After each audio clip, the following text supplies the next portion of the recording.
Hello and welcome to Afterlife Topics. If you like this type of content, please consider subscribing to the channel or becoming a patron at patreon.com/Afterlife Topics.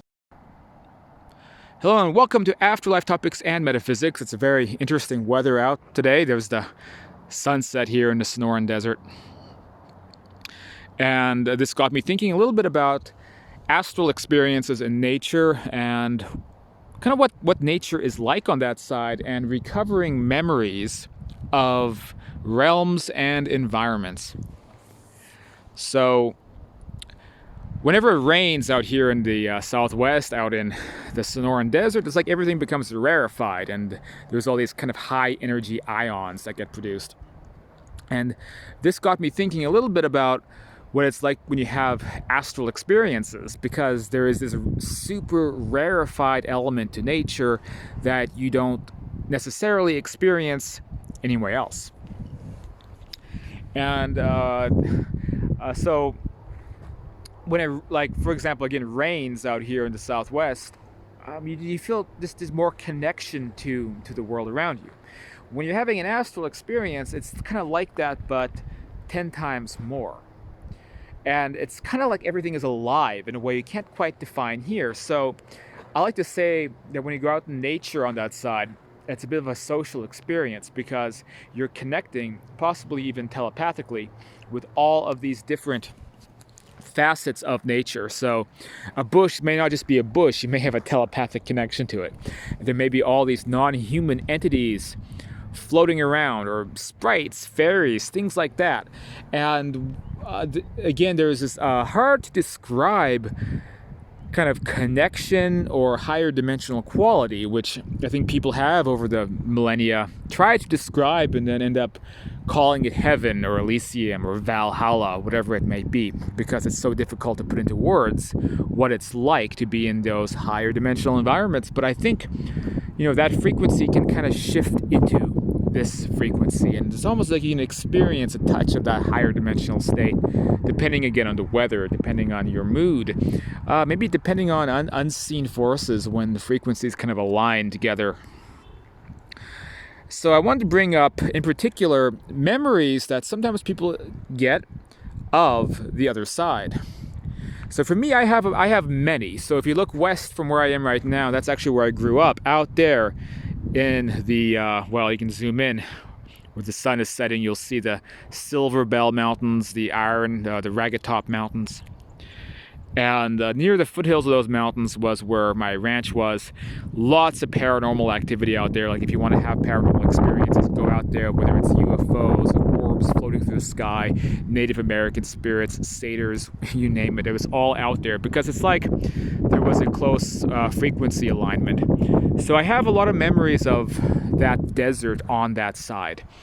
And again, it's like being in this desert, but there's a lot more to it. Everything is hyper alive.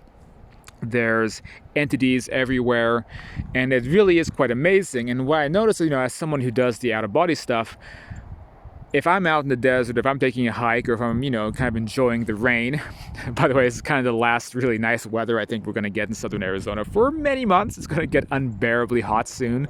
So I'm really digging this cool, rainy weather. But, when I'm out here, I have almost like a recollection of those higher dimensional memories.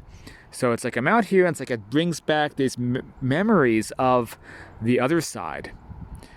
And, as amazing as it is being in nature, it almost doesn't hold a candle to what it's like on that side. So it's like I'll walk around, I'll feel a bit wistful, like, I kind of wish I was back there.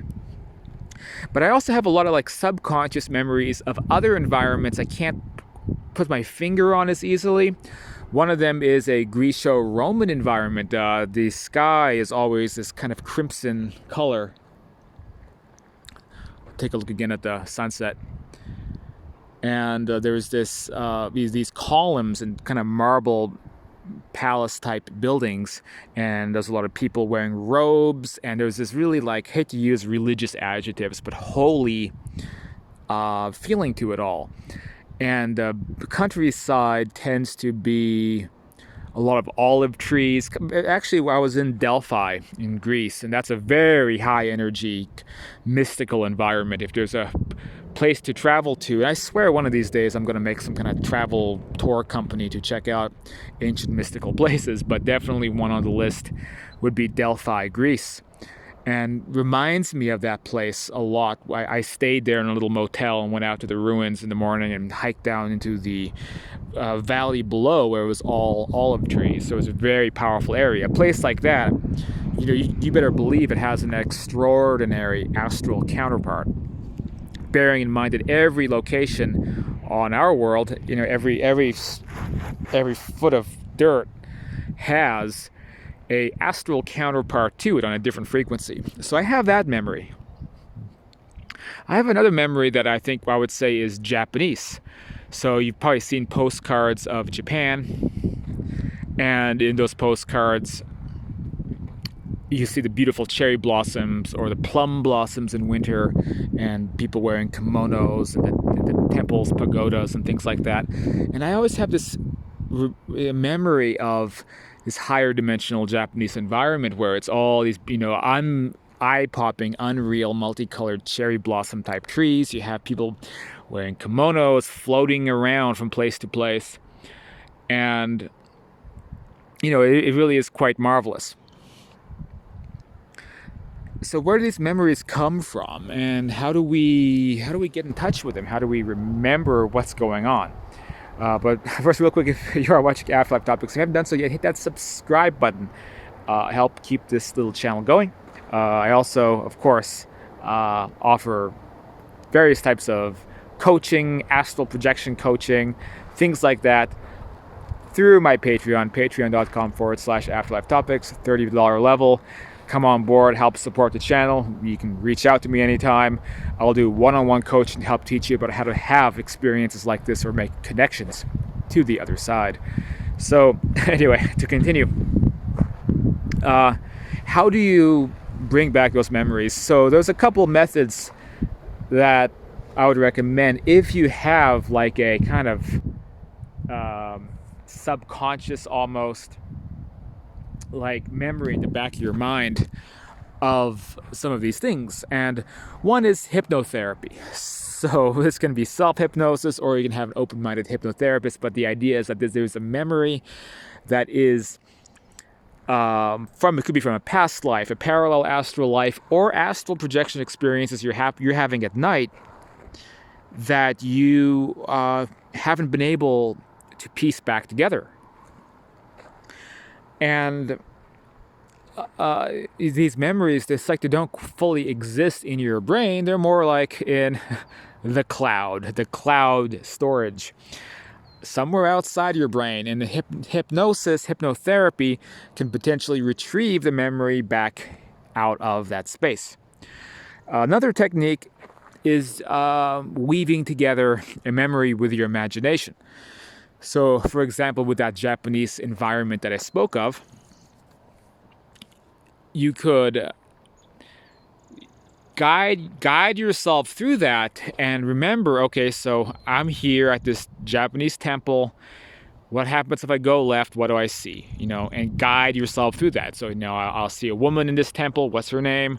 I will keep going, and I'll go outside, and what's over here, what's down this road. Visualize yourself through those memories.